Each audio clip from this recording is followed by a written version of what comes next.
Haleluya. Puji Tuhan. Kita bersyukur buat kasih setia Tuhan. Kasih setia Tuhan menolong kita untuk membawa kita sampai kepada kesempurnaan. Dia sabar terhadap kita, Dia sabar mendidik kita, membimbing kita, membawa kita berjalan di jalan-jalannya Tuhan. Haleluya. Masih kita angkat pujian kita, keindahan di dalam Yesus. Sudah kita bangkit berdiri pada sukacita, berucap bersyukur. Kita akan pujian kepada Tuhan. Haleluya.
penyertaan Tuhan yang menuntun kita sehingga selalu kita rasakan kemenangan, pertolongan dari ajaib. Mari kita angkat pujian kita, sinar kemuliaan-Mu Bapa.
Tuhan, dan kita akan nikmati firman Tuhan. Kita siapkan hati kita untuk kita boleh melihat perhatian Tuhan, pertolongan Tuhan bagi kita, dan firman Tuhan yang akan diperdengarkan di tengah-tengah kita pada kesempatan malam hari ini. Kita siapkan hati kita, saudara, kita bangkit berdiri. Tangkap pujian kita, aku mau seperti Yesus.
seperti-Mu Yesus.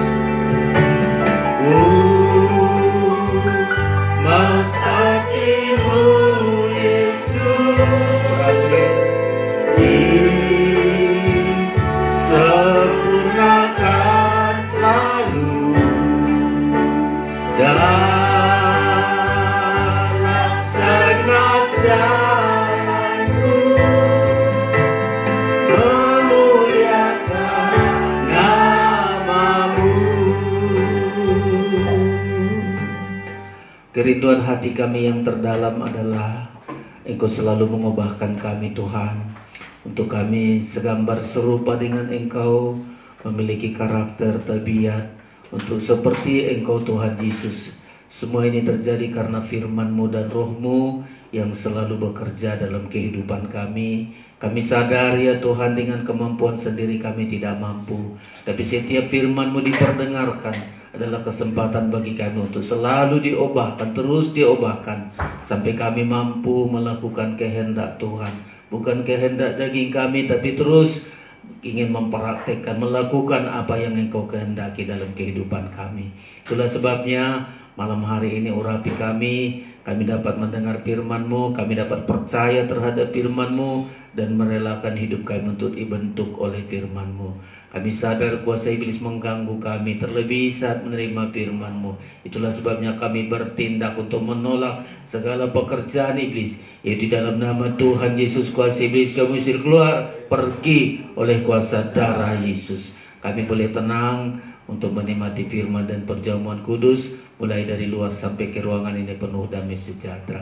Kami menyambut firman-Mu. Dalam nama Yesus kami berdoa, haleluya, amin. Silakan duduk Bapak Ibu Saudara-saudara sekalian.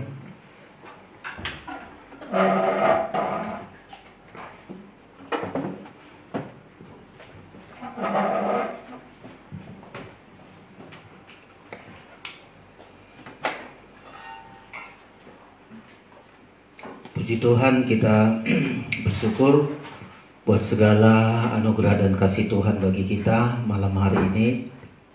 Tuhan berkemurahan kepada kita sehingga kita bisa menikmati berkat Tuhan yang begitu besar, berkat yang kekal, yaitu firman pengajaran yang terus-menerus kita terima, saudara-saudara, membahagiakan kita, memberikan sukacita bagi kita, terlebih untuk selalu mengubah kita dari hari ke hari, untuk satu saat kita akan serupa segambar dengan Tuhan untuk menjadi mempelai Kristus, saudara-saudara. Sebelum menyampaikan firman Allah, kami sampaikan salam sejahtera bagi kita semua. Salam. Salam. Iya, Tuhan memberkati kita, saudara-saudara. Selalu dukungan doa saudara, karena tema saya hari-hari ini tema singkat-singkat, saudara-saudara. Satu tema, satu kali pemberitaan firman, tidak seperti biasa. Seringkali juga saya menyampaikan firman dengan serial khotbah, tapi hari-hari ini saya merindukan tema ini dalam satu kali pertemuan, satu tema, saudara-saudara. Nah, hari ini saya tergerak untuk menyampaikan firman tentang keluarga Yesus, ya, menjadi keluarga Yesus. Ini sangat penting, saudara-saudara. Jangankan keluarga Yesus, keluarga orang kaya aja bangga kita, keluarga pejabat bangga kita, saudara-saudara. Padahal semua itu hanya untuk sementara, ya. Tapi menjadi keluarga Yesus, wah, membahagiakan kita sejak dari dunia ini sampai kepada kekekalan, saudara-saudara. Tentu sangat bangga kita menjadi keluarga Yesus. Oh, itu artinya segala-galanya dicukupi oleh Tuhan. Keluarga Yesus direncanakan Tuhan masa depan yang lebih bagus, ya. Dan menjadi keluarga Yesus punya karakter yang bagus, akhlak yang bagus, karakter yang bagus, saudara-saudara. Kemana-mana kita berada, kalau kita menjadi keluarga Yesus, saudara-saudara, kita bisa menyenangkan, membawa jiwa, ya, membawa keselamatan, membawa kabar baik. Karena itulah kita disebut menjadi keluarga Yesus, saudara-saudara. Dan sangat beruntung kita, ya, kalau kita sudah disebut menjadi keluarga Yesus. Karena keluarga Yesus lah yang bisa berkata Bapa di surga, ya. Gak ada hak siapapun kalau bukan keluarga Yesus, Bapa di surga. Dan selalu kita, saudara-saudara, dijamin, dipelihara, dilindungi, karena kita adalah bagian dari keluarga Yesus. Nah, satu saat yang sudah sering kita perhatikan ini, ditanya, oh Yesus, itu loh saudara-saudara mau mencari engkau, katanya. Ya, dipanggil bapak, teman-teman, ya itu Yesus, ayo. Tapi Tuhan katakan, bukan saudara daging ini menjadi keluarga Yesus, bukan hubungan daging ini, saudara-saudara, ya, bukan hubungan darah daging ini yang menjadi disebut menjadi keluarga Yesus, saudara-saudara. Makanya kita perlu pahami supaya kekristenan kita tidak hanya, kan kita anggap menjadi Kristen ya udahlah, menjadi Kristen sudah cukup. Padahal tersimpan betapa dalamnya, betapa kayanya, betapa indahnya ketika kita saudara-saudara belajar menjadi anak Tuhan, ya. Karena itulah makanya kita pelajari hari ini. Temanya sudah saudara lihat itu ya, menjadi keluarga Yesus. Ya, bukan dari darah daging, tapi betul-betul kita lihat ada beberapa nanti untuk kita disebut menjadi keluarga Yesus. Injil Markus pasal yang ketiga. Mari saudara-saudara kita temukan di Alkitab kita. Injil Markus pasal yang ketiga. Ya, kalau sudah saudara temukan ayat ini, ya, kita baca ayat 31 sampai dengan ayat 35.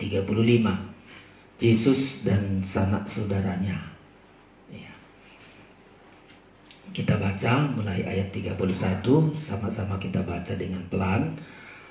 Injil Markus pasal 3 ayat 31, mulai 1, 2, 3. Lalu datanglah ibu dan saudara-saudara Yesus. Sementara mereka berdiri di luar, mereka menyuruh orang memanggil dia. 32. Ada orang banyak duduk mengelilingi dia.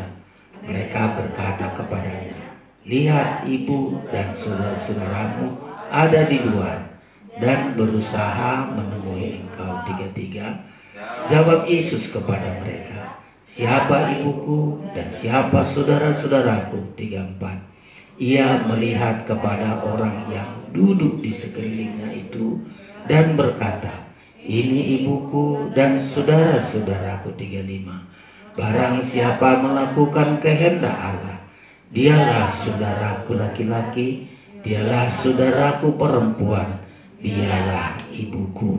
Nah, saudara-saudara, di Pola Tabernakel di Markus pasal 3 ini bicara mengenai pintu kemah. Ya, pintu kemah itu adalah setelah masuk di halaman, lewat pintu gerbang, baru meningkat lagi masuk ke pintu kemah.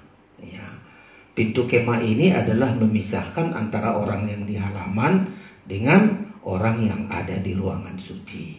Saudara-saudara, jadi ini berbicara siapa bukan keluarga Tuhan dan siapa keluarganya Yesus. Ya, dan ini sangat kita perhatikan saudara-saudara. Kalau kita menjadi keluarganya Yesus adalah dimulai dari kita kepenuhan Roh Kudus.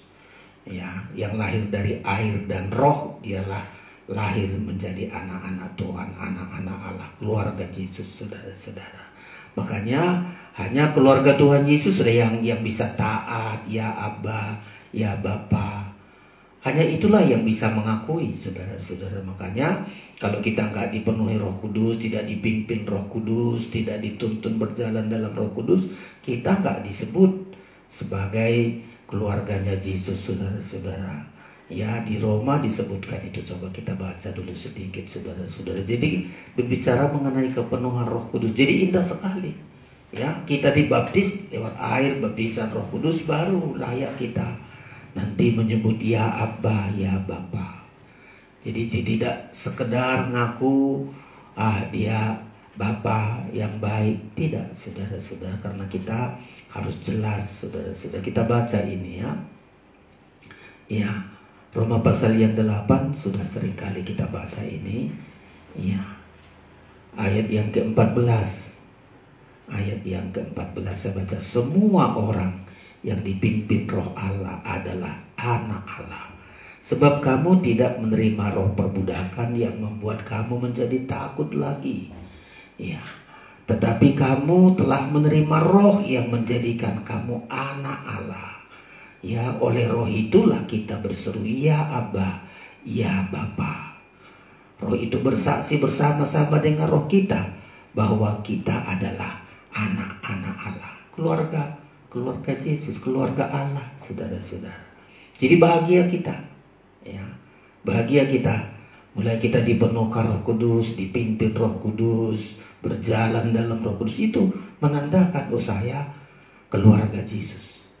Saya keluarga Yesus. Saya tidak dipimpin Roh Kudus, saya bukan keluarga Yesus. Ya, bukan keluarga Allah. Jadi makanya sangat penting sekali, saudara-saudara. Setiap hari kita tunjukkan, saya keluarga Allah loh, sangat. Makanya jangan kita permalukan diri kita.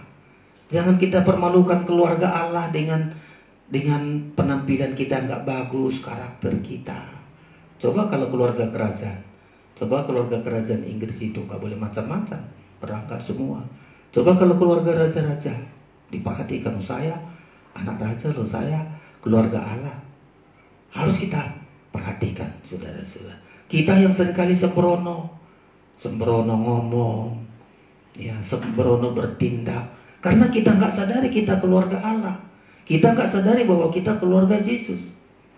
Dan ketika kita sadar bahwa kita keluarga Yesus, kemanapun kita tempatkan, jangan sampai malu Tuhan Yesus. Jangan sampai malu keluarga Allah. Karena saya anak-anak Allah. Tapi dengan kelakuan saya, dengan tindakan saya, aduh, keluarga Allah, keluarga Yesus dipermalukan.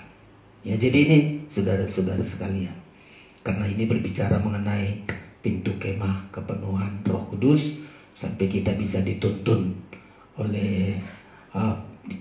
Kudus, dipimpin Roh Kudus, dan kita berjalan dalam Roh Kudus. Nah, kembali kepada ayat tadi, Markus pasal yang ketiga, ada 3 hal yang Tuhan katakan kalau dia seseorang atau pribadi yang diakui Tuhan sebagai keluarganya.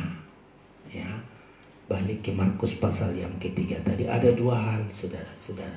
Dan 2 hal ini harus kita perjuangkan. Gagal kita memperjuangkan 2 hal ini, gagal kita menjadi keluarga Allah. Gagal kita menjadi keluarga Yesus, saudara-saudara. Balik Markus pasal yang ketiga. Ada 2, saudara. Siapa sajalah yang disebut menjadi keluarga Yesus ini. Ya. Jadi jelas bagi kita di pengajaran ini, saudara-saudara. Tadi sudah saya bilang, kalau keluarga Yesus, sudah beruntung kali kita, bahagia kali kita, saudara-saudara. Keluarga Tuhan, anak keluarga Allah, coba. Keluarga Yesus loh, saudara-saudara kita ini. Dan perlu kita terlalu pusing lah dan besok bagaimana kalau sudah keluarga Allah kita.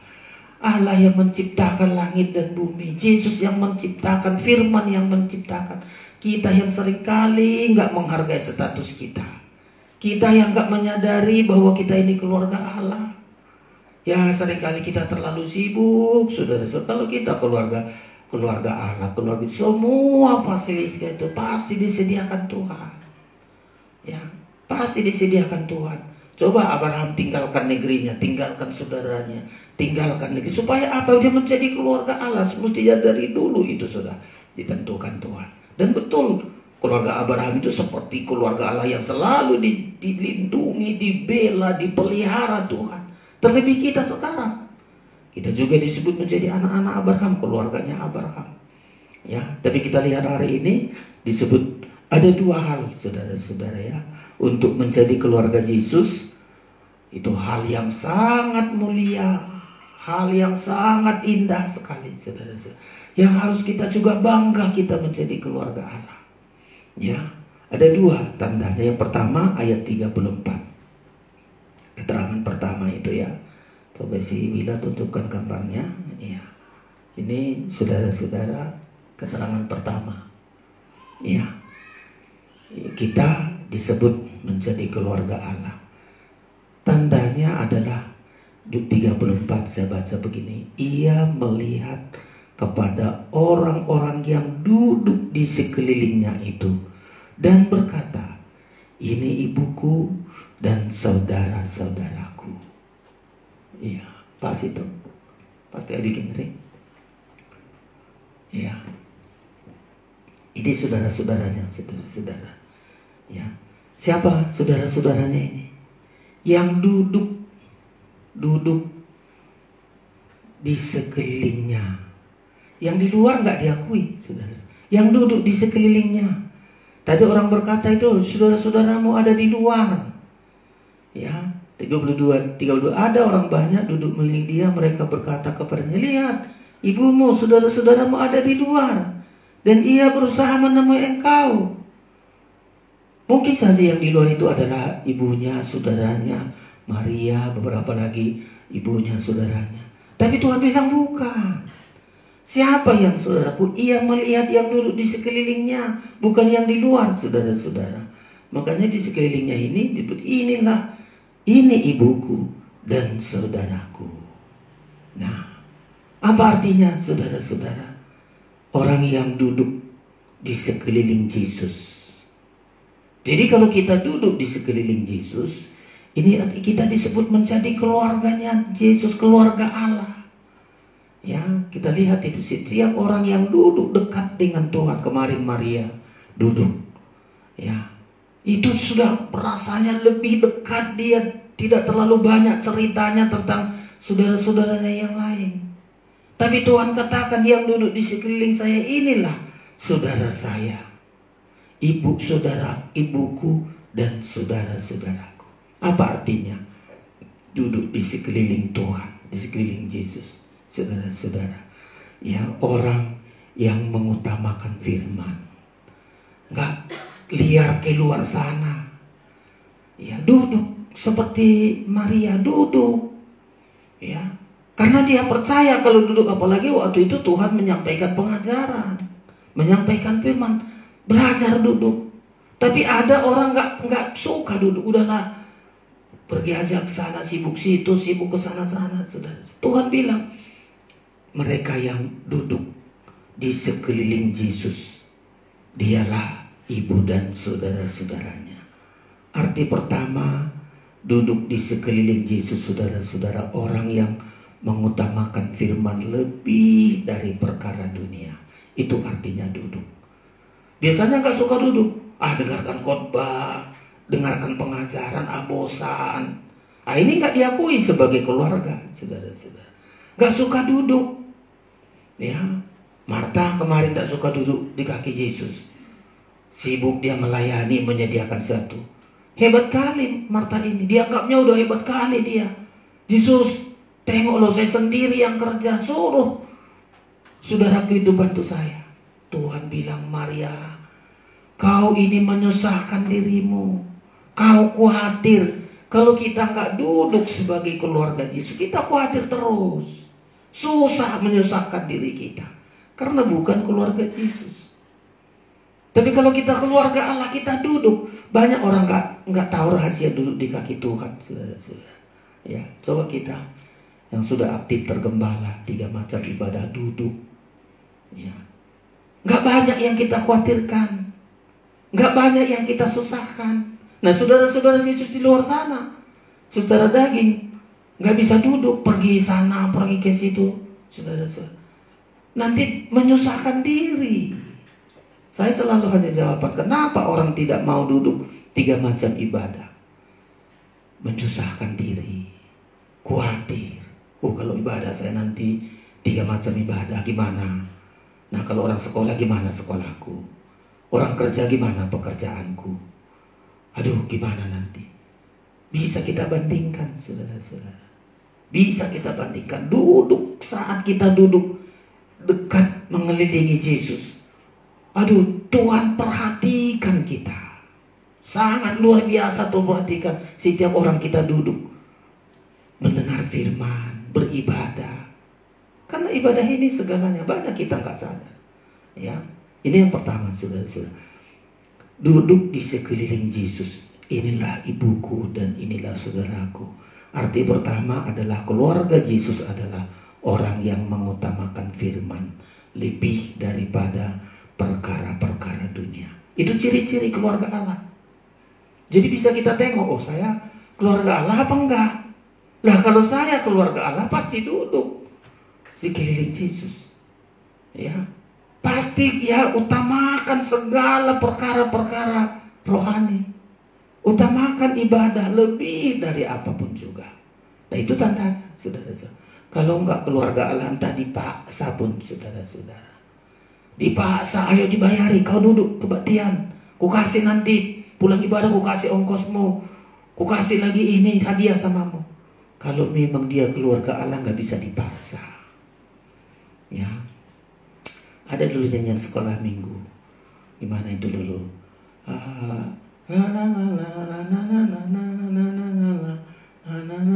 Gitu lupa saya ajaknya itu ya.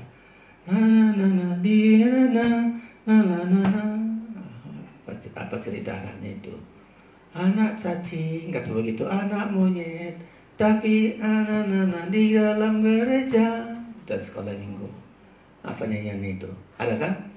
Anak Allah memang di gereja. Keluarga Allah memang beribadah.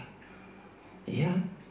Kesukaan keluarga Allah itu beribadah karena di sorga, dari sorga. Kalau nggak beribadah, saudara tak paksakan pun. Kasihan kali dah dia, kita paksa, kita bayari, ayo ke gereja, duduk ibadah. Enggak. Karena dia bukan keluarga Allah. Dia bukan keluarga Yesus. Ya. Jadi makanya saudara-saudara sekalian, duduk di sekeliling Yesus ini tentu mendengarkan firman. Kan Yesus sampaikan firman, duduk. Yang lain tidak mau, capek kali lah. Jadi kita pastikan itu, saudara-saudara. Kita pastikan itu. Kita doakan, aduh biarlah dia termasuk keluarga Yesus, keluarga Allah. Untuk mendapat hal yang selalu yang terbaik, yang terindah. Kalau menjadi keluarga Allah, saudara-saudara. Ya, keluarga Allah begitu. Seperti Maria kemarin, saudara-saudara. Bisa Lukas berapa ini, Maria duduk di kaki Yesus. Dan itu rahasia keberhasilan dalam segala-galanya. Duduk di kaki Tuhan itu menentukan keberhasilanmu. Mulai secara jasmani sampai perkara rohani. Ya, mungkin kita remehkan dia. Aduh, ke gereja ya. Tapi memang ya kurang pandainya dia. Tapi ke gereja, kita lihat berkatnya luar biasa loh, saudara-saudara. Dia hebat loh, pandai kali. Tapi gitu-gitu hidupnya. Nggak ke gereja. Coba. Kadang-kadang kita remehkan, ke gereja, terus ke gereja. Ya udahlah, memang ya daya tangkapnya atau skillnya nggak ada, ke gereja lah dia. Tapi kita lihat loh, saudara-saudara. Ya. Karena itu keluarga Yesus, Marta dengan Maria.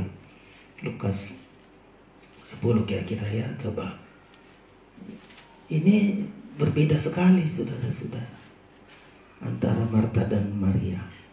Ya. Ya, pasal 10 ayat 38 demikian. Lukas 10:38. Ketika Yesus dan murid-muridnya dalam perjalanan, tibalah ia di sebuah kampung. Seorang perempuan yang bernama Marta menerima dia di rumahnya. 39.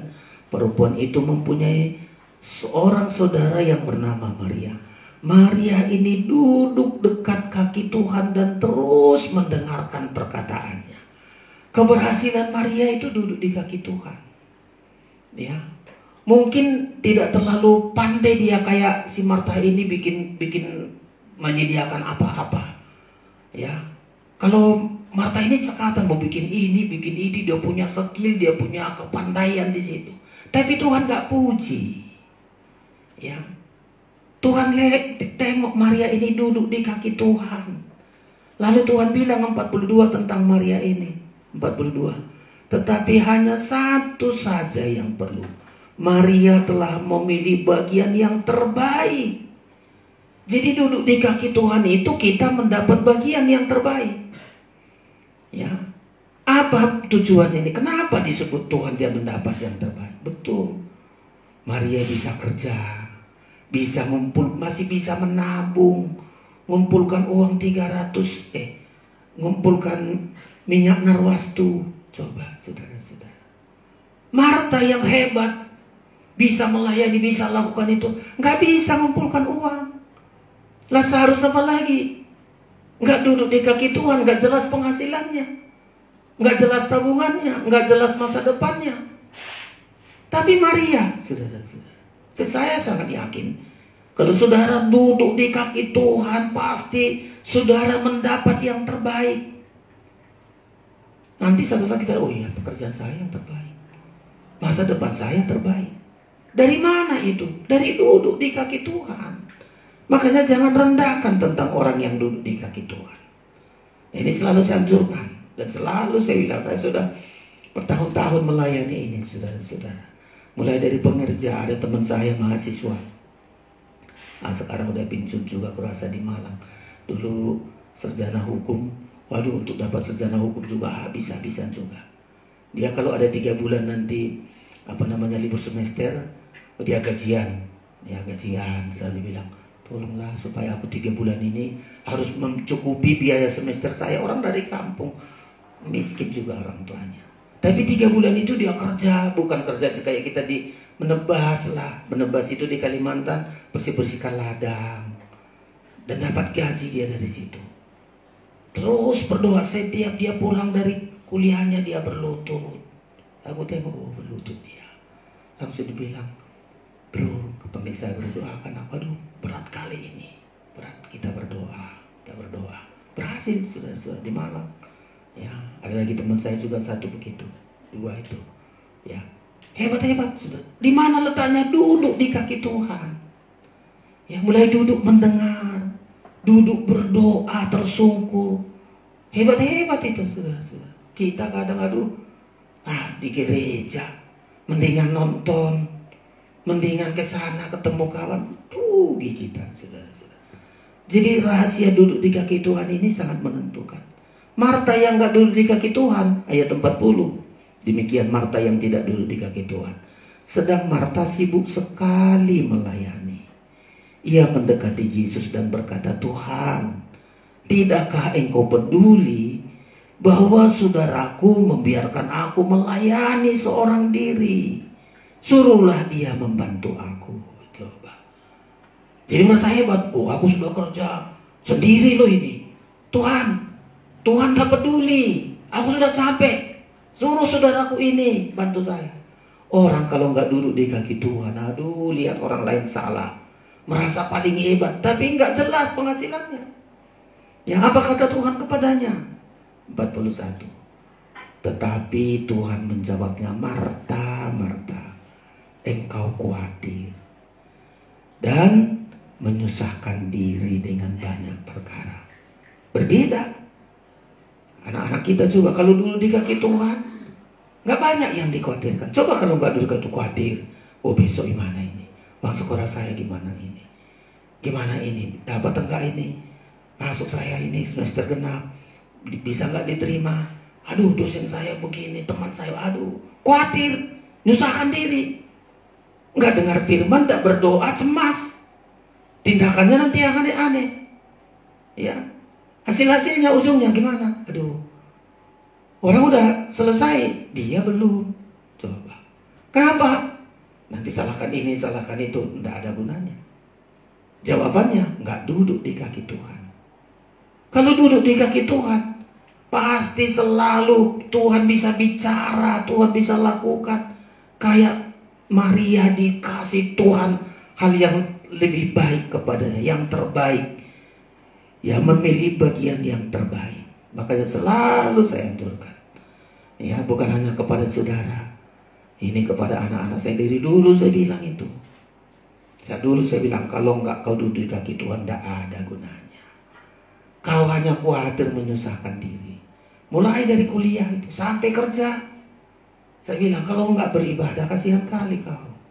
Khawatir kau, susah kau nanti. Tapi coba duduk di kaki Tuhan, duduk di kaki Tuhan. Ya, kita juga gitu. Saudara lakukan. Anak-anak kita dengar itu, dengar. Kalau sudah menjadi keluarga Yesus, keluarga Allah, nggak perlu kita khawatir loh, saudara-saudara. Coba tentang khawatir. Ya, nanti di Matius 6 itu. Orang khawatir supaya nggak khawatir, tidak menyusahkan diri, ada 2 jalannya. Carilah dahulu kerajaan Allah dan kebenarannya. Itu anak-anak Tuhan itu. Keluarga Allah itu. Keluarga Allah berada di kerajaan Allah. Cari. Sampai kita berada di keluarga Allah. Cari kebenarannya. Kita hidup dalam kebenaran. Anak-anak Allah itu hidup dalam kebenaran. Sudah menjadi keluarga Allah. Kalau sudah mencari keluarga Allah dan kebenarannya, kesusahan hari ini cukup untuk sehari. Itu hebatnya keluarga Tuhan. Itu hebatnya keluarga Allah. Kita enggak kesusahan sehari, kapan bisa tutupi ya? 2 hari belum bisa tutupi, sebulan belum tutupi, terus bertumpuk-tumpuk kesusahannya. Nah, karena enggak keluarga Allah, enggak duduk di kaki Tuhan seperti Marta, khawatir. Ya, kalau orang khawatir pasti nyalah-nyalahkan orang. Kalau dia susah pasti nyalah-nyalahkan. Nah, inilah saudara-saudara. Jadi Syarat atau ciri-ciri keluarga Allah, saudara-saudara, adalah duduk di sekeliling Yesus. Ya, mengutamakan firman lebih daripada apapun di dunia ini. Utamakan itu. Ya, jangan utamakan perkara dunia. Saudara kalau utamakan pekerjaan, utamakan kuliah. Cobalah contoh. Ya, ini dulu anak-anak saya ini. Pak, aku kerja di sana, Pak. Gak usah, kalau gak kesana gak ibadah, gak ada gunanya. Kau mengutamakan perkara dunia, kau kehilangan perkara kerajaan surga. Selalu saya bilang, walaupun mula-mulanya kesal, aduh bapak ini. Dan nanti kau tengok jawabannya. Bilang, kalau pasarkan dirimu, coba kau tengok. Ya. Mengutamakan firman. Ya. Apalagi keluarga Tuhan, mengutamakan ibadah. Itu keluarga Tuhan. Itu keluarga Yesus. Mengutamakan perkara-perkara rohani, itu keluarga Tuhan. Coba kita tekuni ini, saudara-saudara. Ya, pasti dipelihara Tuhan dengan luar biasa. Ya, keluarga Allah begitu. Matius 6, coba kita lihat ini.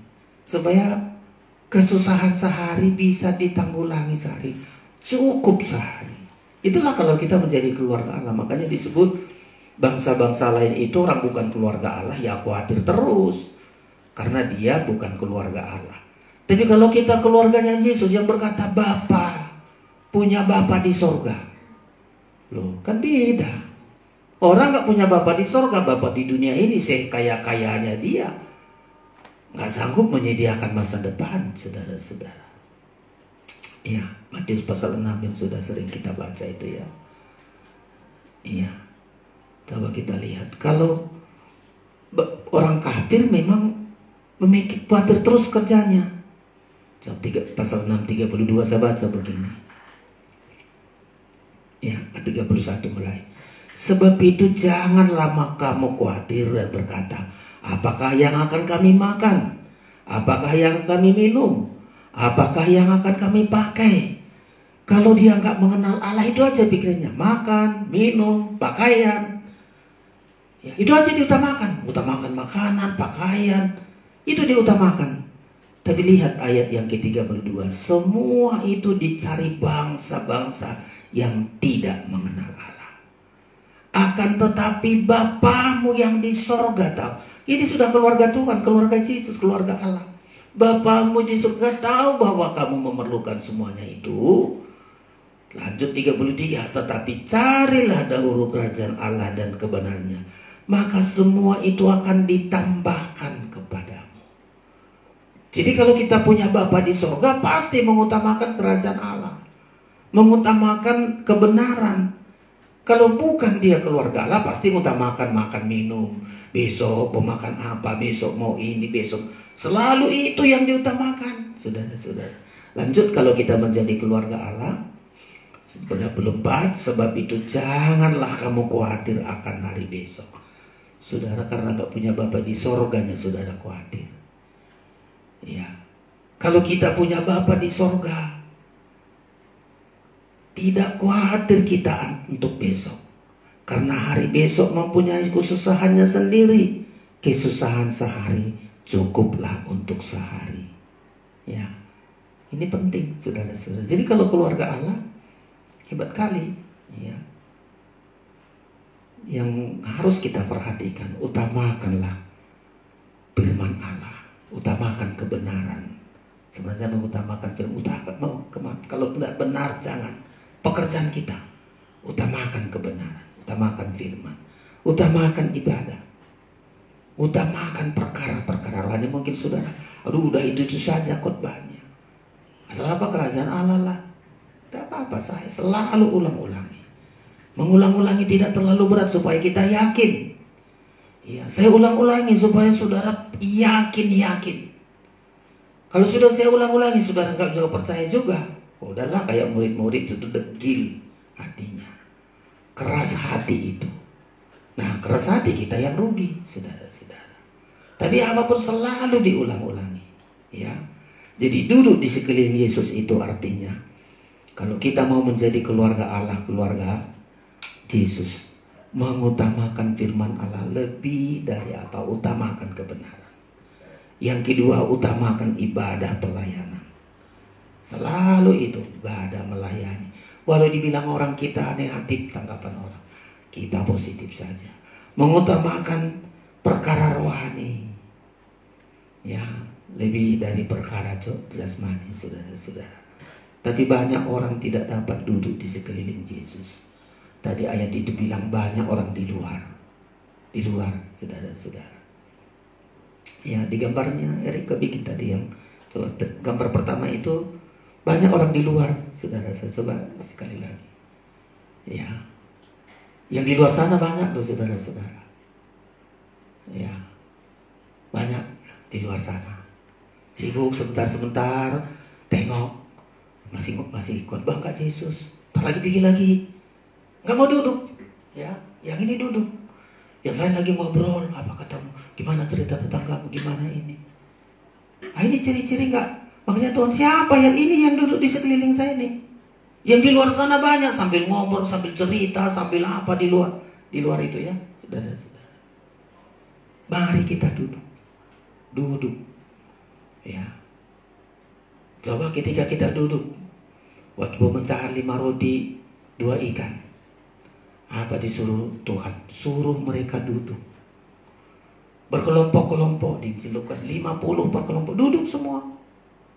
Teratur, saudara. Biasanya kalau sudah lapar nggak mau duduk, mau gimana. Tapi duduk. Kalau kita duduk disuruh Tuhan, kesempatan Tuhan lakukan mujizat, saudara. Saat kita duduk mendengar firman lah Tuhan lakukan mujizat itu. Ya. Dan banyak hal terjadi ketika kita mau duduk. Ya. Terutama duduk mendengarkan firman.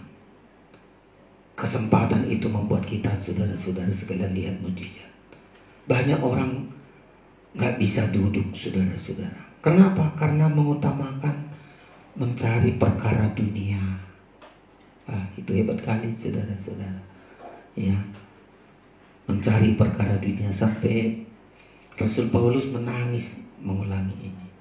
Banyak orang Filipi, ya, nggak mau duduk, saudara-saudara. Nggak mau duduk di zaman Rasul Paulus di Filipi disebutkan. Nggak mau duduk, ya, karena perkara-perkara dunia ini. Kalau kebaktian terus, bagaimana bisa nutup ini, nutup itu? Ya, karena bukan keluarga Yesus. Kalau keluarga Yesus pasti dapat itu, saudara-saudara, ya. Coba Filipi, saudara-saudara. Berulang kali sampai kali ini aku menangis menyampaikan kata Rasul Paulus, karena pikiran mereka hanya tertuju kepada perkara dunia. Filipi 3, ya. Filipi 3 ini, saudara-saudara. Ya.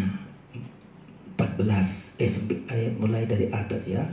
18 mulai. Demikian saya baca Filipi 3, 18. Karena seperti yang telah kerap kali kukatakan kepadamu, dan yang kunyatakan pula sekarang sambil menangis, banyak orang yang hidup sebagai seteru salib Kristus. Ini bukan menjadi keluarga Allah, tidak menjadi keluarga Allah. Di 19, kesudahan mereka ialah kebinasaan, Tuhan mereka ialah perut mereka, kemuliaan mereka ialah aib mereka. Pikiran mereka semata-mata tertuju kepada perkara dunia. Karena kewargaan kita adalah dalam surga, dan dari situ juga kita menantikan Tuhan Yesus Kristus sebagai juru selamat kita. Jadi Rasul Paulus melihat sampai menangis, dia menyampaikan ini. Banyak sekali umat Tuhan gak mau duduk, saudara-saudara. Ya, mereka, pikiran mereka tertuju kepada perkara-perkara dunia. Terus perkara dunia saja. Soalnya zaman sekarang, kalau bisa kita hitung, saudara-saudara, nah kita di pengajaran, puji Tuhan, saudara masih bisa. Coba kalau di luar organisasi, di pengajaran, minggu aja berat, saudara-saudara. Ya, lebih parah lagi, hanya bayar iurannya. Iuran dikasih, kehadiran enggak, saudara-saudara. Coba, karena memang berat sekali. Kalau bukan kita keluarga Yesus, itu berat untuk duduk di kaki Yesus. Apalagi pikirannya tertuju kepada perkara dunia. 2 Korintus disebut mata mereka dibutakan oleh ilah zaman ini, sehingga nggak bisa datang kepada Tuhan, saudara-saudara. 2 Korintus pasal 4.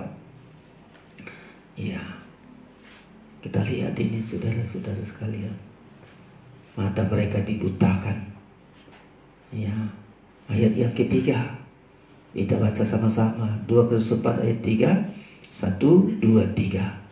Jika Injil yang kami beritakan masih tertutup juga, maka hidup tertutup bagi mereka yang akan binasa terus, yaitu orang-orang yang tidak percaya, yang pikirannya telah dibutakan oleh ilah zaman ini, sehingga mereka tidak melihat cahaya Injil tentang kemuliaan Kristus yang adalah gambaran Allah. Coba. Jadi banyak sekali. Itu saja, kenapa nggak bisa duduk? Itu tadi, matanya ada perkara dunia. Duduk di kaki Tuhan, beribadah, melayani, habis ongkos, kolektor lagi, waktu lagi, aduh, gak usah lah. Mendingan kita buka usaha di sini, coba. Matanya dibutakan, saudara-saudara. Ya, nggak bisa melihat cahaya Injil, nggak bisa melihat kemuliaan Tuhan. Ya, makanya saudara-saudara bersyukur kita bisa duduk di kaki Tuhan, duduk di sekeliling Yesus. Jadi ini tanda pertama, saudara-saudara, kalau kita menjadi keluarganya Allah, keluarga Allah, mengutamakan firman, mengutamakan ibadah, pelayanan, mengutamakan perkara-perkara rohani. Ya, perkara dunia ini bagi kita kecil saja. Kita yang anggap perkara rohani itu kecil, perkara dunia yang besar. Coba. Itulah kita apa? Kita kecilkan perkara rohani. Inilah nanti paling banyak membuat anak-anak Tuhan, ya, status sebagai keluarga Allah nggak jelas. Karena mengecilkan perkara rohani. Ya, yang dibesarkan itu perkara jasmani. Sibuk terus nggak sampai kemana juga, saudara-saudara. Ya, ini yang pertama. Jadi keluarga Allah itu adalah duduk di sekeliling Yesus, mengutamakan firman, mengutamakan kebenaran, mengutamakan pelayanan, mengutamakan perkara rohani. Yang kedua, saudara-saudara, lihat keterangan yang kedua. Ya, balik kita ke Markus pasal yang ketiga tadi. Apalagi agar kita diakui sebagai keluarga Yesus. Balik ke Markus pasal yang ketiga tadi. Ya, ada satu lagi, saudara-saudara, ayat 35. Ya, ayat 35. Ini yang kedua. Saya baca begini.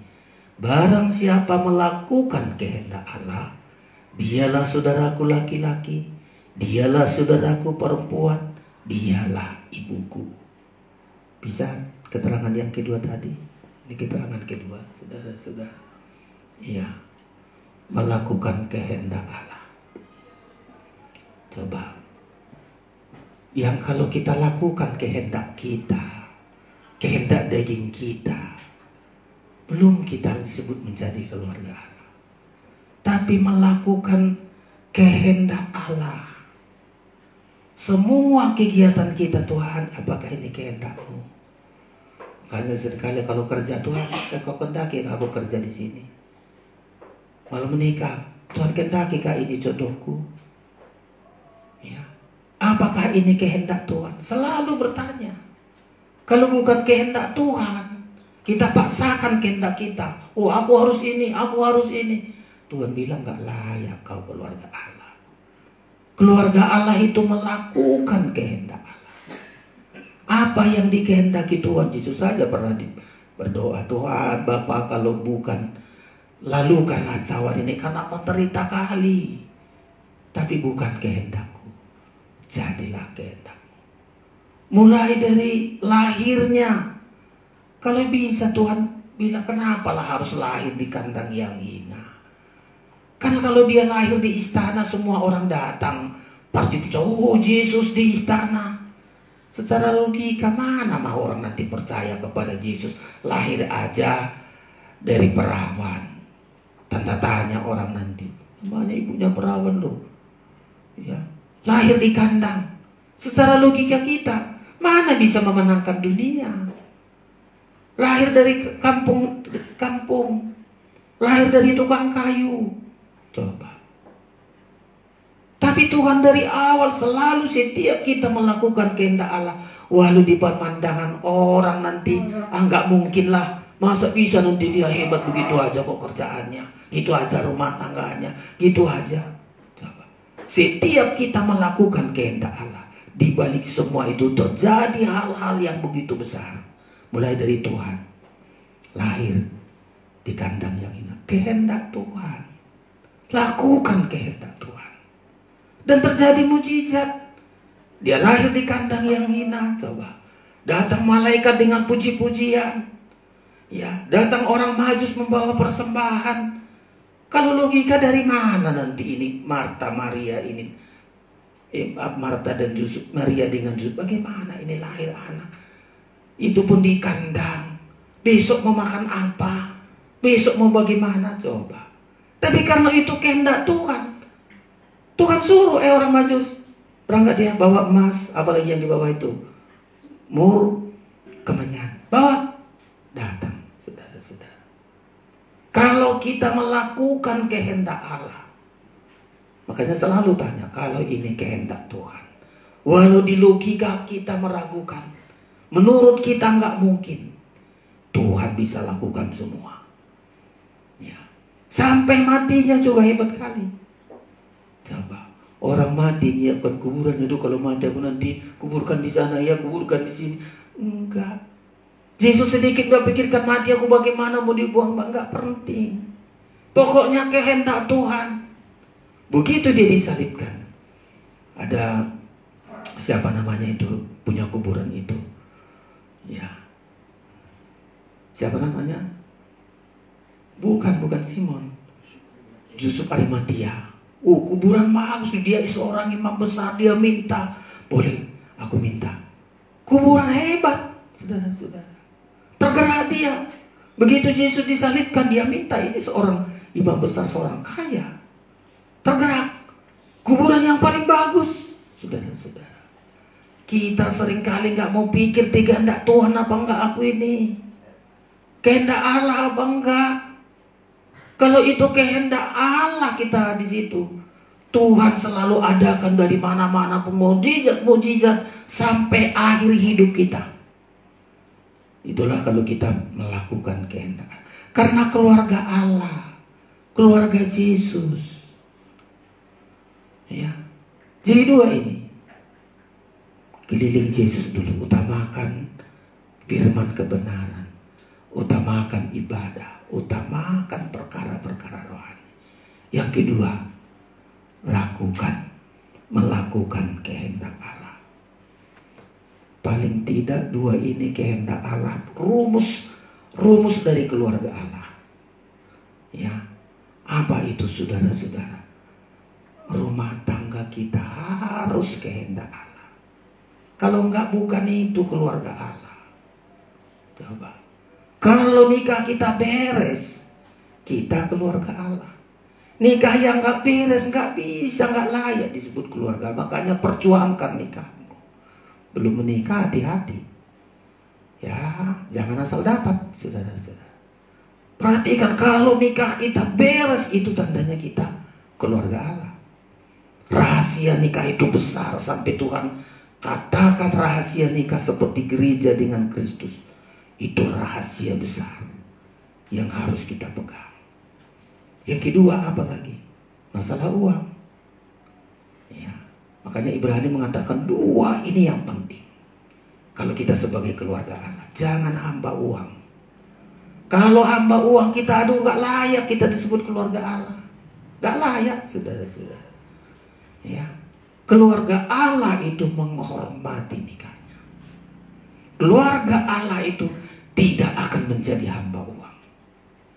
Sekali kita menjadi hamba uang dan katakan memang kau gak layak keluarga kami, gak layak kau keluarga kami, nikahmu gak beres, ya, gak layak. Tapi mari saudara-saudara, kita perbaiki, kita ubah, kita minta Tuhan bentuk saya. bentuk saya. Apapun masalah masalah dalam nikah kita, perjuangkan nikahmu. Ya, jangan gampang cerai. Udah cenglah, putuslah kita. Kalau udah pergi sana, aku pergi. Iblis itu senang kali dengar begitu. Ya, senang kali. Asal apa udahlah, berakhir aja kita di sini. Kayaknya bukan keluarga Allah, saudara-saudara. Keluarga Allah itu adalah memperjuangkan nikahnya. Coba Ibrani ini. Gagal dalam nikah kita, gagal menjadi keluarga Allah, saudara-saudara. Berani. Ya. Berani 13, saudara-saudara. Ya, kita baca sama-sama ini. Ayat yang keempat dan ayat yang kelima. Sampai ayat yang keenam ya. Nah, ini kita keluarga Allah harus berjuang ini, saudara-saudara ya. Ya. Ibrani 13 ayat 4, 1, 2, 3. Hendaklah kamu semua penuh hormat terhadap perkawinan, dan janganlah kamu mencemarkan tempat tidur, sebab orang Sunda dan berzina akan dihakimi Allah. Coba. Mari saudara-saudara, hormati perkawinan. Kamu semua itu anak-anak, hormati perkawinan orang tua. Orang tua hormati nikah anak-anak. Dan seterusnya, kita hormati nikah orang lain. Ya. Kamu semua, ya, hendaklah kamu semua penuh hormat terhadap perkawinan. Nikah ini, saudara-saudara, kalau nggak beres nikahnya di Maliaki itu, aduh ngeri kali di Maliaki. Ya, tangisan. Udah menangis dalam nikah, Tuhan bilang aku nggak suka tangisanmu. Ya, nggak suka tangisanmu. Kenapa? Karena tangisanmu itu tangisan yang mau cerai, mau pisah, saling menyalahkan. Coba. Bukan itu kata Tuhan. Karena dalam nikah itu, kalau nikah itu beres, aku akan dari sini Tuhan ingin mewujudkan keturunan ilahi. Jadi Tuhan sangat perhatikan mulai dari kitab Kejadian. Nikah itu selalu ingin diperhatikan oleh Tuhan. Mulai Adam dan Hawa diperhatikan Tuhan nikah ini, saudara-saudara. Sekali rusak, coba Adam dan Hawa belum cerai. Abraham dan Adam dan Hawa nggak cerai. Tapi sudah lebih mengutamakan dengar-dengaran kepada iblis. Sengsara. Makanya mari saudara-saudara, nikah kita harus perhatikan. Harus sesuai kehendak Allah. Gimana sih nikah sesuai kehendak Allah? Selalu disebut, ya, suami mengasihi istri seperti diri sendiri. Itu nikah yang sesuai kehendak Allah. Istri tunduk kepada suami, anak-anak menghormati orang tua, taat kepada orang tua. Coba, ya, ini kehendak Tuhan dan kita seringkali nggak mau. Ya, suami nggak bisa menempatkan diri sebagai kepala, sebagai ekornya suaminya. Coba, gimana lah saudara-saudara? Seharusnya suami saya sebagai kepala, ya, sebagai kepala. Jangan langsung merosot, nggak bisa dipercaya jadi kepala. Nah, karena nggak bisa jadi kepala, datanglah istri. Kau ini nggak bisa jadi kepala rumah tangga. Tampillah istri jadi kepala, sama-sama susah, sama nggak benar, ya. Dia harus sesuai, saudara-saudara. Rumah tangga kita. Kenapa rumah tangga? Nikah kita. Karena Tuhan sangat perhatikan nikah ini. Karena sasaran kita gereja ini, kita mau menjadi mempelai Kristus. Kita mempelai wanita, Kristus menjadi mempelai pria. Nikah kita nggak berhenti di dunia ini. Nah, ini makanya di pengajaran kita jelas itu. Kalau orang dunia bilang nikah ini berhenti begitu selesai, selesai. Kita enggak. Dari nikah yang disucikanlah nanti kita menjadi mempelai Kristus. Siapa itu? Nikah yang sesuai kehendak Allah. Itulah yang akan menjadi mempelai Kristus. Nah, kalau istrinya aku enggak, udah. Ada dua di tempat tidur, satu tinggal, satu terangkat. Tidak terlalu pusing kita. Udahlah, yang penting kita doakan, kita bawain. Kalau dia pilihannya, aduh aku nggak mau. Siapa bilang? Saudara-saudara, istri sudah selamat kok. Hanya satu dibilang Tuhan, jangan menoleh ke belakang ya. Iya, kata si Lot, kata iya, kata istrinya, anak-anaknya. Istrinya menoleh ke belakang. Dia yang rugi, saudara-saudara. Ya, jadi kita harus kita perhatikan nikah kita. Ya, seumpama satu cerai, oh udah cerai aja, cerai. Nah, kita bilang ya udah cerai. Tapi si suami tidak boleh kawin lagi. Atau si cerai tadi pun tidak boleh kawin lagi. Dan seterusnya. Jadi perhatikan nikah kita, saudara-saudara. Nikah kita harus sesuai kehendak Tuhan. Kalau sudah nikah kita sesuai kehendak Tuhan, sama seperti saya bilang tadi, berkat Tuhan itu mengalir. Coba kayak Yusuf dengan Maria. Ya, semua anggap remeh. Nggak ada tempat di penginapan, udahlah di kandang pun itu pun dia nggak bersungut, udah terima kasih di kandang pun jadilah. Ya, nggak ada persungutan, nggak ada perbantahan, nggak dibilang sama si Yusuf, sini kan keluarga masa kejam kali keluargamu ini, mananya ini dia, nggak diam aja, terimalah dengan ucapan syukur, berdoa dan seterusnya, terima. Tuhan bisa atur semua. Ya, perhatikan kehendak Allah. Nikah kita harus sesuai kehendak Allah. Loh, kalau sudah sesuai kehendak Allah, mujizat terjadi. Terus kita lihat mujizat terjadi. Ya, ada lagi yang kedua. Hendaklah kamu semua penuh hormat terhadap perkawinan. Yang kedua, jangan kamu menjadi hamba uang. Cukupkan dirimu dengan apa yang ada padamu. Di zaman sekarang ini ayat ini seringkali tak berlaku lagi. Cukupkan dirimu dengan apa yang ada padamu. Zaman sekarang kalau kita dengar itu, walah, cukupkan dirimu dengan apa yang ada dari sana. Pinjaman, kredit. Nah, itu sekarang. Ya. Tapi coba kita cukupkan diri kita dengan apa yang ada. Oh, itu hebat kali, saudara-saudara. Ya. Dan kita yakini, saya bertahun-tahun mencukupkan diri dengan apa yang ada. Berapa dikasih Tuhan, itulah saya cukupkan dengan istri. Ini sudah cukup. Selalu saya bilang, Tuhan sudah cukup ini. Pas ada anak sekolah, Tuhan pasti cukup ini. Cukup. Ya, pas butuh yang lain, Tuhan pasti cukup ini. Cukupkan diri dengan apa yang ada. Jangan menjadi hamba uang. Kalau kita menjadi hamba uang, uang akan bilang, nggak cukup. Supaya kita angkat dia menjadi Tuhan kita. Ya, kalau uang selalu bilang gak cukup, lalu kita bilang sama uang, kaulah Tuanku. Kita selalu diperbudak oleh uang. Semakin kita diperbudak oleh uang, maka kita bilang gak cukup. Ya, jangan pernah kita menjadi budaknya uang. Ya. Kalau nggak mau jadi budaknya uang, pasti kita menjadi hamba Tuhan. Bisa beribadah, bisa melayani Tuhan, bisa duduk di kaki Tuhan. Karena nggak budaknya uang. Kalau menjadi hamba uang, sudahlah pasti kita nggak bisa duduk di kaki Tuhan. Pasti itu, saudara-saudara. Kenapa nggak kebaktian? Aduh, mengejar inilah, ngejar ini, ngejar itu. Ya, jangankan kebaktian, doa pagi pun tidak ada lagi, doa malam pun tidak ada lagi. Jangankan doa malam, doa makan pun enggak lagi. Kenapa? Oh, karena uang ini terus ngejar uang. Saudara, uang itu jadi budak kita, dia baru bagus.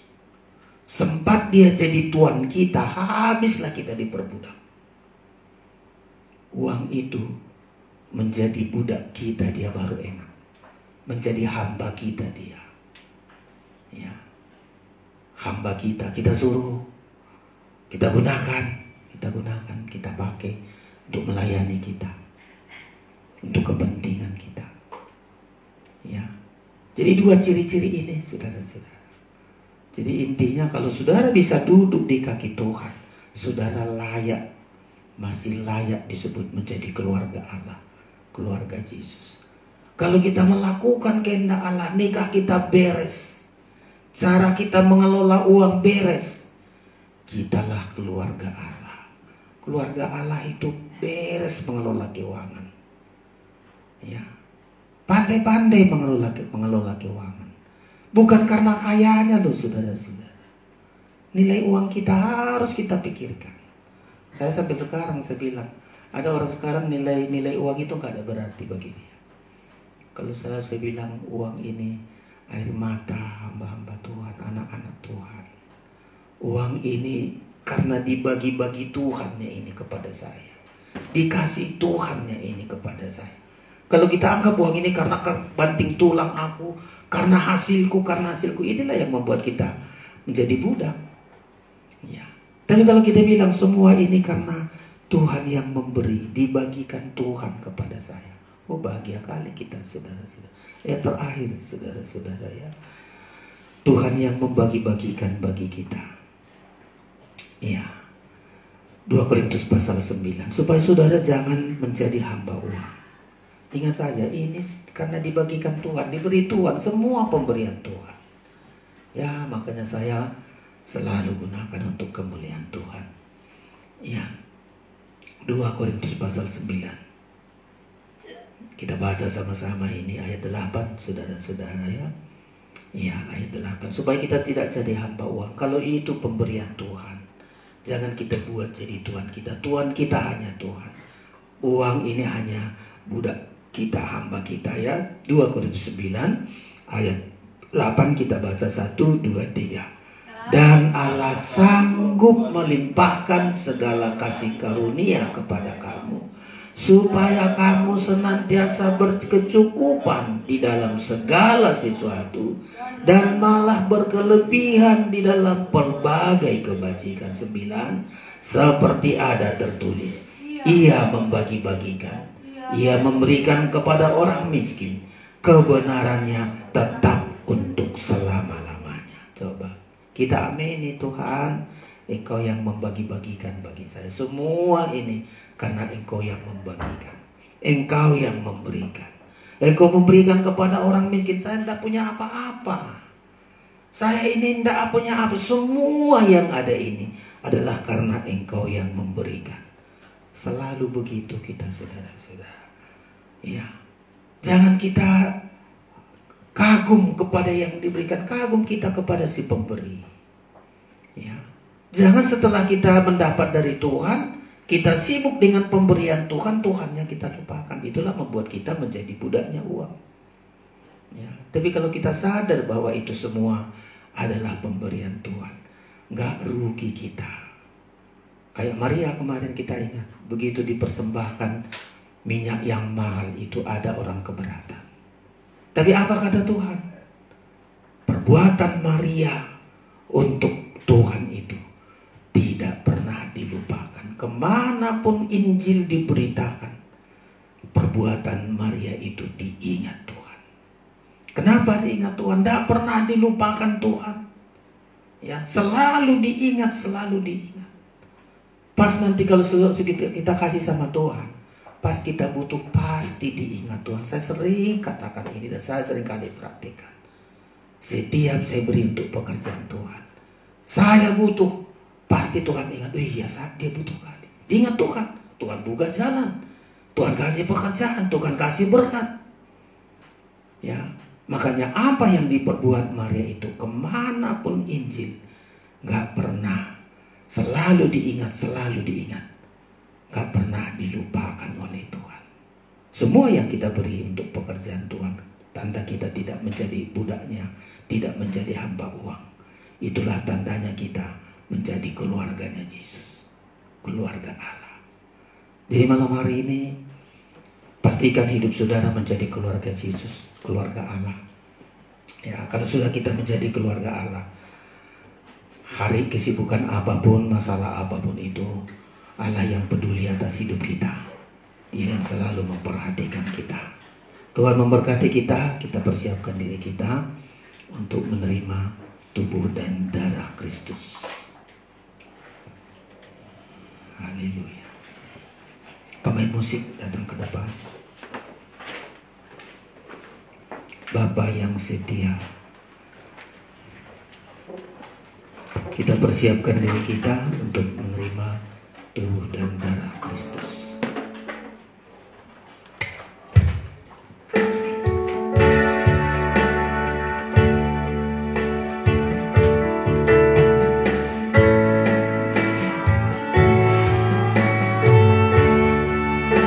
Semua bangkit berdiri, kita datang di hadapan Tuhan. Pastikan diri kita menjadi keluarga Allah, keluarga Yesus. Duduk di kaki Tuhan dan selalu melakukan kehendak Tuhan dalam hidup ini.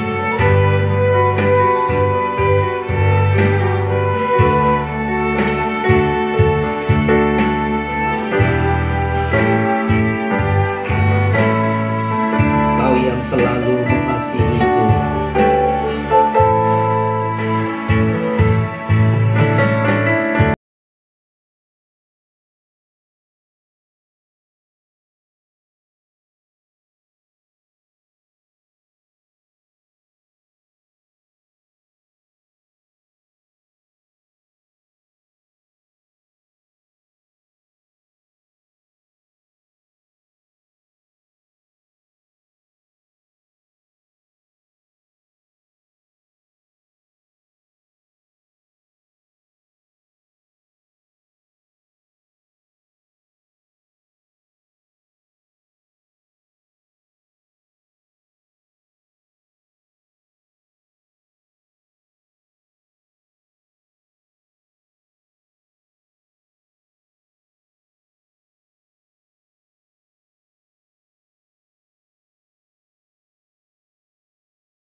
Selalu mengasihiku.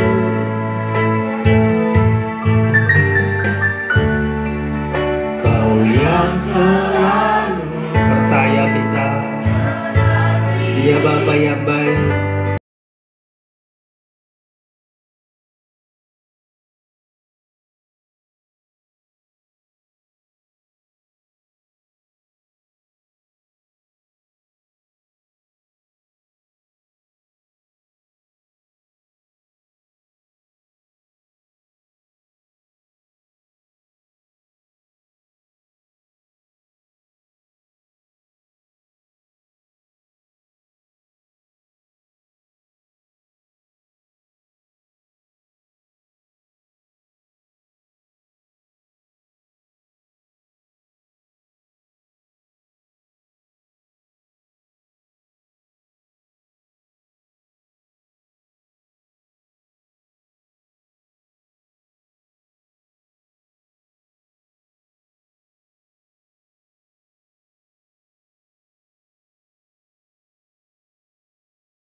terima kasih Tuhan, firman-Mu sungguh membahagiakan kami Tuhan. Ketika kami bergabung menjadi keluarga Allah, kami menjadi keluarganya Yesus, sangat bersuka cita, sangat bahagia kami Tuhan Yesus. Terima kasih Tuhan, sehingga kami berbeda.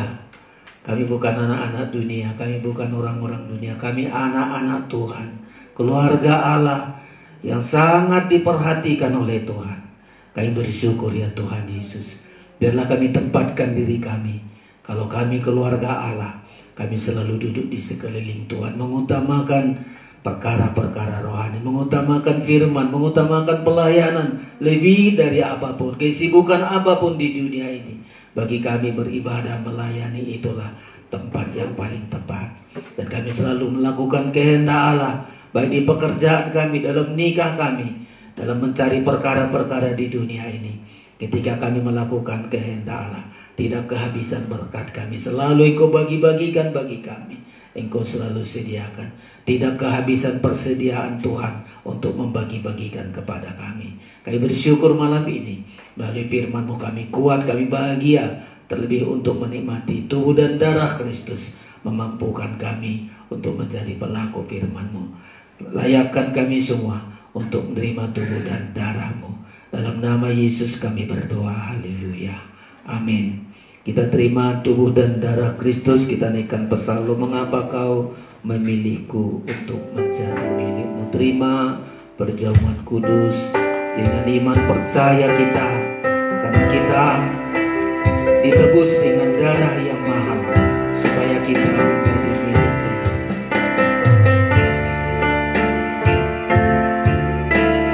(128) psalm, mengapa kau memilihku.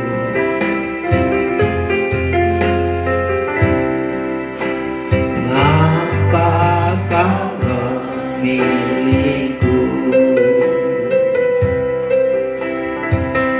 untuk menjadi milikmu, sedangkan kau tahu salahku.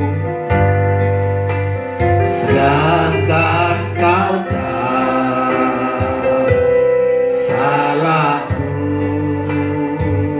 bagaimana mungkin,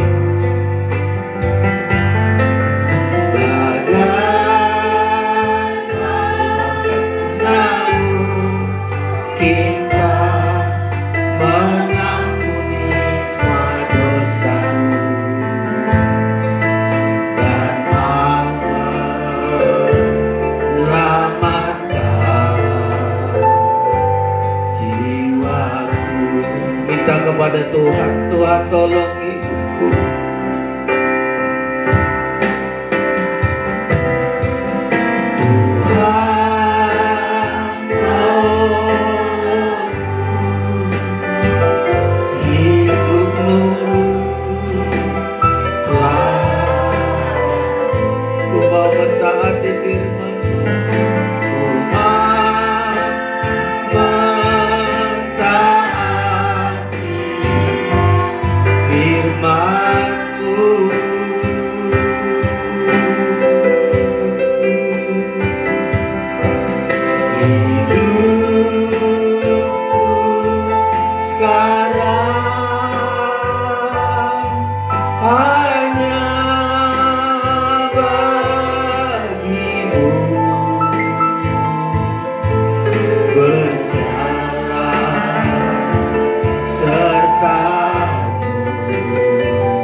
Berdiri, katakan, Tuhan tolongku menurut teladan-Mu.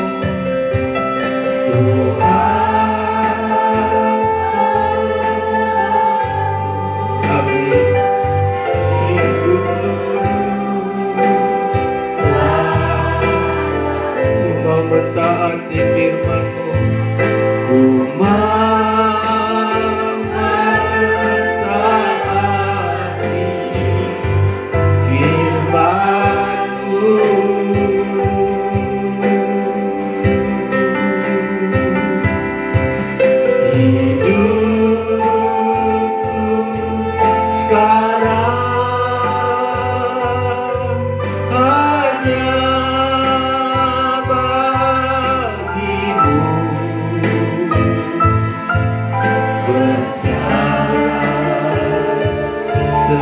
serta-Mu. Setiap hari hidupku sekarang hanya bagi-Mu. Hidupku sekarang hanya bagi-Mu. Berjalan serta-Mu setiap hari. Terima kasih. Kami keluarganya Yesus, keluarga Allah yang selalu berjalan setiap hari bersama Engkau di tengah-tengah pergumulan, di tengah-tengah masalah apapun yang sedang kami hadapi. Engkau tidak biarkan kami sendiri. Keluarga Allah selalu dibela, dilindungi. Pemeliharaan Tuhan begitu sempurna bagi kami. Di tangan kami tersedia tubuh dan darah-Mu yang berkuasa menjamin hidup kami, Tuhan. Bukan hanya hidup untuk sementara ini, tapi sampai hidup kekal. Bahkan tubuh dan darah-Mu juga memampukan kami menang atas setiap masalah kami dalam pergumulan kami. Tubuh dan darah-Mu juga membuat kami tidak khawatir akan masa depan kami, Tuhan. Obalah roti ini sungguh-sungguh menjadi tubuh-Mu, anggur ini sungguh-sungguh menjadi darah-Mu. Saudara, angkat tinggi-tinggi tubuh Kristus, dengarkan firman Allah. Sebab apa yang telah kuteruskan kepadamu telah aku terima dari Tuhan, yaitu bahwa Tuhan Yesus pada malam waktu Ia diserahkan mengambil roti, dan sesudah itu Ia mengucap syukur atasnya.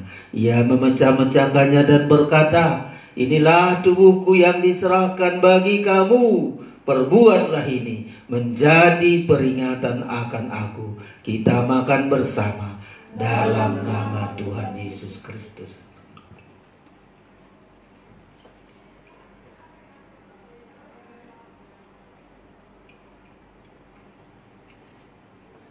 Angkat darah Kristus. Haleluya. Darah perjanjian ini menjamin hidup kita. Dengarkan firman Allah. Demikian juga Ia mengambil cawan sesudah makan lalu berkata, "Cawan ini adalah perjanjian baru yang dimeteraikan oleh darahku. Perbuatlah ini setiap kali kamu meminumnya menjadi peringatan akan aku. Sebab setiap kali kamu makan roti ini dan minum cawan ini, kamu memberitakan kematian Tuhan sampai Ia datang." Kita minum bersama dalam nama Tuhan Yesus Kristus. Hidupku sekarang hanya bagi-Mu. Berjalan serta-Mu setiap hari. Sekali lagi hidupku sekarang. Hidupku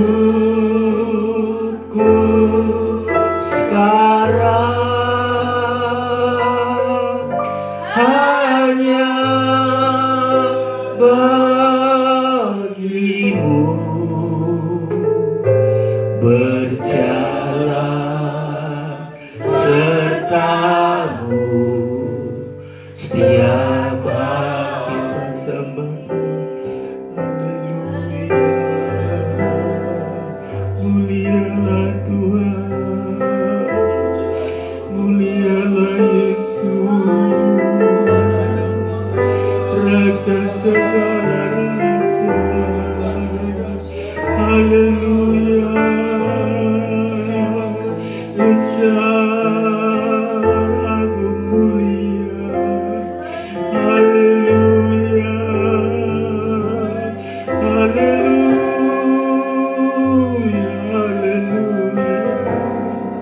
Engkau pengharapan kami, Engkau kami andalkan dalam hidup kami. Bapa yang baik, Bapa yang peduli atas hidup kami. Haleluya. Terima kasih Tuhan, sungguh kami bersyukur Malam ini jelas bagi kami Tuhan. Kami keluarga Allah, kami keluarga Yesus. Ketika kami mengutamakan Engkau, kami duduk di sekeliling Tuhan, mengutamakan perkara rohani. Karena duduk di kaki Tuhan tempat yang terbaik.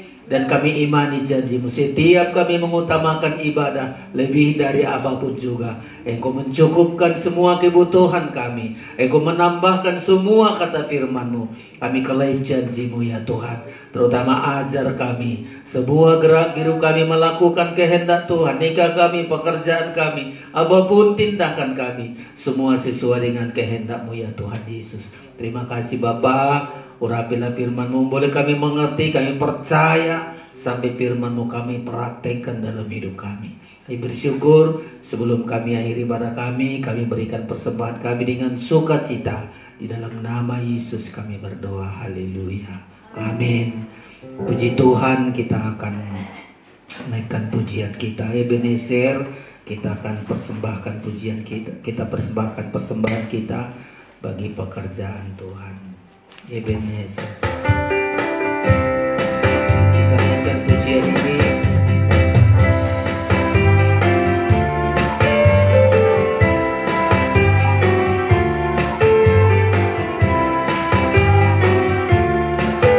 Teruslah berseru, teruslah berseru padanya. Amin. Ya anak domba mempelai pria surga, batu penolong yang berkenangan. Haleluya.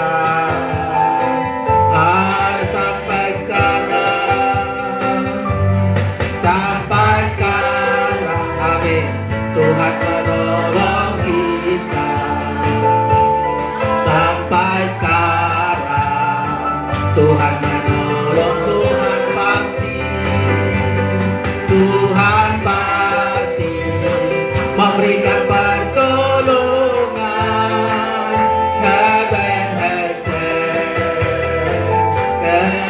Teruslah berseru padanya.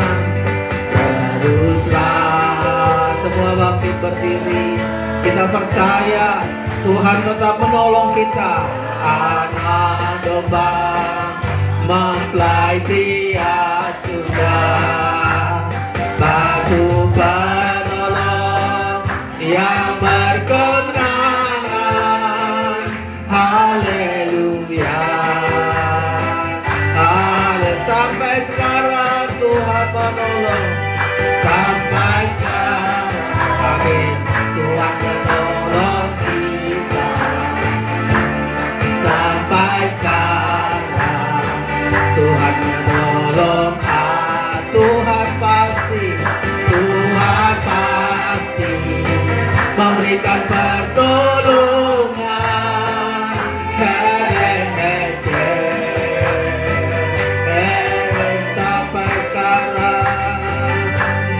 Sampai sekarang Tuhan menolong kita. Amin. Sampai sekarang Tuhan menolong. Tuhan pasti memberikan pertolongan. Pasti memberikan pertolongan.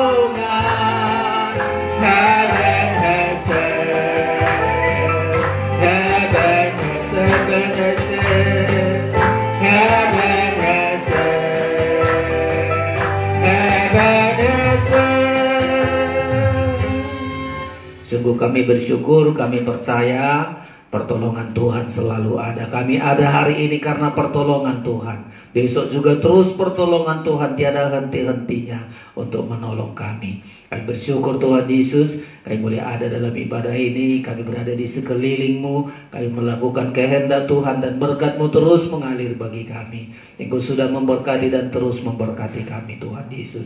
Terlebih mampukan kami lewat firman-Mu berubah kehidupan kami, berubah pandangan kami, berubah cara hidup kami. Karena kami keluarga Allah, keluarga yang berbahagia, keluarga yang diberkati, keluarga yang mulia bersama dengan Engkau Tuhan.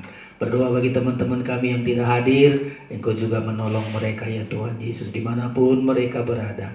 Kami selalu berdoa supaya mereka juga bersama-sama kami di jam-jam ibadah kami Tuhan Yesus. Banyak pergumulan kami, banyak hal-hal yang tidak bisa kami pikirkan, tidak bisa kami perbuat. Selalu kami serahkan ke dalam tangan Tuhan. Di dalam Tuhan selalu ada jalan keluar. Di dalam Tuhan selalu ada kemenangan demi kemenangan. Engkau menyelesaikan bagi kami Tuhan Yesus. Semua pengorbanan kami, jerih lelah kami, kehadiran kami tidak sia-sia, semua diperhitungkan oleh Tuhan.